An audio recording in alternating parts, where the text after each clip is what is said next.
Tapi kalau kita lihat lebih jauh, Pak, sebenarnya faktor-faktor yang menyebabkan kepala daerah itu melakukan tindakan korupsi ini apa saja, Pak? Kalau dari kacamata Pak Didik? Ya, saya kira kalau kita bicara faktor tentu sangat kompleks ya, Mas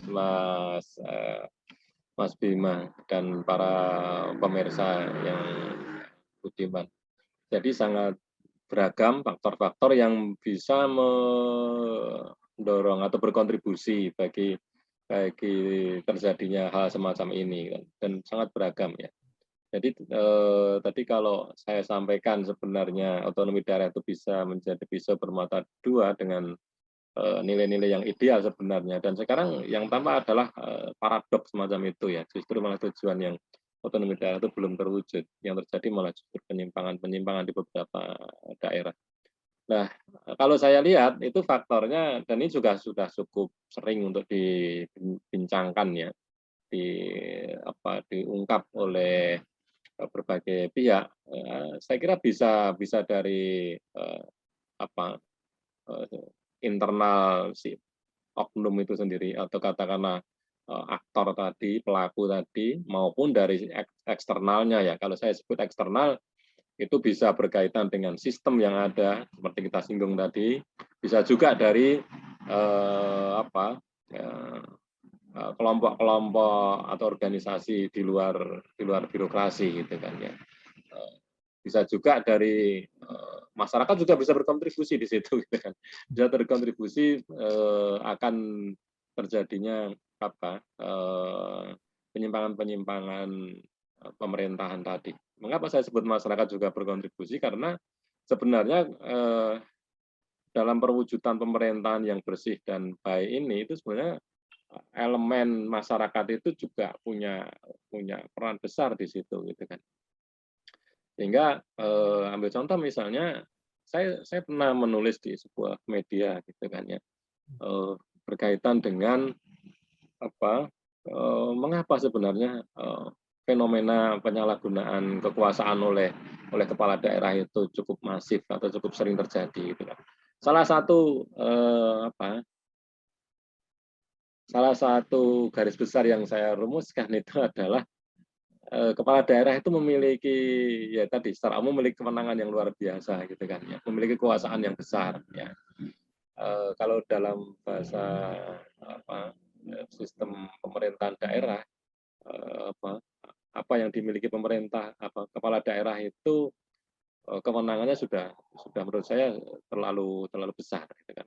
Dan apa yang saya sampaikan ini sebenarnya mungkin tidak populer bagi para kepala daerah ya. Karena saya menyarankan bahwasanya kalau memang menginginkan kepala daerah itu tidak punya peluang besar dalam penyalahgunaan kewenangan, ya kurangi saja kewenangannya gitu kan ya. Artinya yang selama ini dimiliki oleh kepala daerah itu lebih dipersempit lagi gitu kan. Dan saya yakin ini kurang populer itu saran saya ini, terutama bagi para kepala daerah. Mengapa? Karena kalau Mas Bima amati potensi penyimpangan kepala daerah yang besar itu salah satunya karena kepala daerah itu bisa campur tangan, bisa dalam tanda petik mempengaruhi atau mengintervensi begitu ya hal-hal yang sifatnya teknis birokrasi, teknis pemerintahan di daerah. Ya. Ambil contoh misalnya dalam hal ini terutama yang karena kita bincangkan adalah persoalan penyalahgunaan keuangan, maka contohnya adalah bagaimana seorang kepala daerah itu bisa ikut terlibat dalam hal yang sifatnya teknis dalam pengelolaan keuangan misalnya ya, dalam perencanaan anggaran, dalam implementasi anggaran ya. Ketika kepala daerah itu entah secara langsung atau tidak langsung terlibat semacam itu ya, maka potensi terjadinya penyimpangan juga besar. Juga penyalahgunaan yang lain yang juga sering muncul ya, beberapa kasus kepala daerah ikut mempengaruhi dalam hal penentuan pejabat atau pegawai di daerah, bahkan pegawai staf itu Jadi pernah ada kasus di suatu kabupaten, ya kita tidak sebut aja misalnya, itu staf atau pegawai di level bawah pun itu diperjualbelikan oleh kepala daerah. Eh, dan ini menunjukkan bahwasanya ketika kepala daerah itu bisa terlibat secara teknis, ya, ke hal-hal yang masuk ke hal yang sifatnya operasional semacam itu, maka potensi terjadinya penyalahgunaan kekuasaan atau kewenangan itu juga semakin besar. Nah, kemudian bagaimana konsep yang ideal? Kalau saya ya bisa dilihat di beberapa pengalaman di luar negeri, gitu kan ya. Kepala daerah itu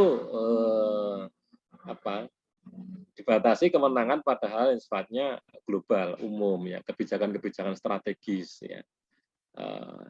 Sementara untuk kebijakan-kebijakan yang sifatnya teknis itu diserahkan kepada pejabat karir di daerah, birokrasi, sekda ke bawah misalnya, ya, kepala dinas dan sebagainya, ya. Sehingga kepala daerah itu hanya berkutat, ya, pada ranah-ranah sifatnya kebijakan strategis dan mengawal atau mengawasi para anak buahnya itu apakah sudah bekerja sesuai harapan atau tidak, gitu kan. Bukan justru malah ikut terlibat secara langsung di situ, gitu kan. Itu saya kira persoalan mendasar, ya. Kalau menurut saya yang kaitannya mengapa kepala daerah itu seringkali terjerumus pada kasus-kasus yang sifatnya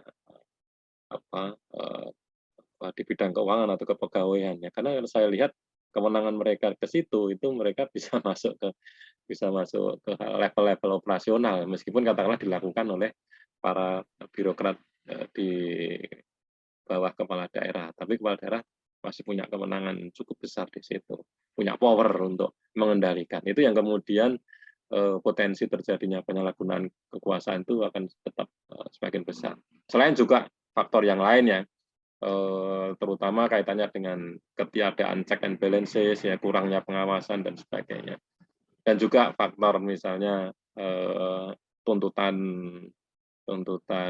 ekonomi, ya, baik dari pribadi maupun kelompok, dalam hal ini partai politik misalnya, ya, adanya mahar kampanye yang sering kita juga sering dengar, gitu.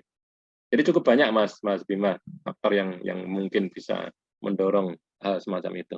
Terima kasih sudah nonton. Jangan lupa like, subscribe, dan share ya.